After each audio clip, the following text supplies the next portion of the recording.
বৃষ্টির মধ্যেই দীঘায় জগন্নাথ, বলভদ্র এবং সুভদ্রার রথে রশি বাঁধা হলো। পাট এবং নারকেল ছোবড়া দিয়ে তৈরি করা হয়েছে এই রশি। ইস্কনের সদস্য রাধারমণ দাসের নেতৃত্বে রথে চড়ে বসেন বলভদ্র, জগন্নাথ এবং সুভদ্রা। করা হয় আরতি, বাজানো হয় শঙ্খ। রাধারমণ জানান, সকালের এই অনুষ্ঠানকে বলা হয় পাহান্ডি বিজয়, যার অর্থ পায়ে হেঁটে রথে চড়বেন জগন্নাথ।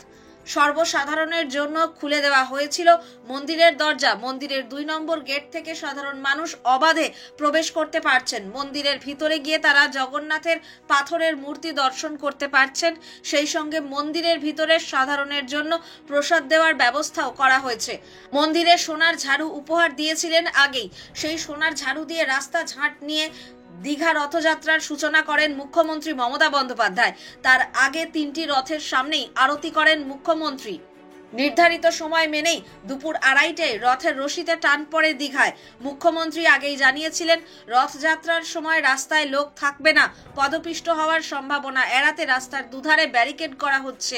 মুখ্যমন্ত্রী জানান, ব্যারিকেডের ওপার থেকে রথ দেখতে পাবেন সাধারণ মানুষ। সেই মতোই এগোচ্ছে রথ। রাস্তার দুধারে ভিড় জমিয়েছেন বহু মানুষ।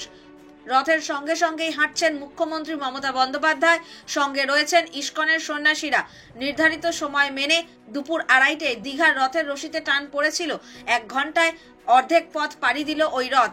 এই রথ দেখতে উপচে পড়া ভিড় রাস্তার দুপাশে। দীঘার রথ মাসির বাড়িতে পৌঁছলো। বলভদ্র, সুভদ্রা ও সুদর্শনকে রথ থেকে নামিয়ে মাসির বাড়িতে আনা হলো। এরপরে কীর্তন সহযোগে আনা হবে জগন্নাথকে।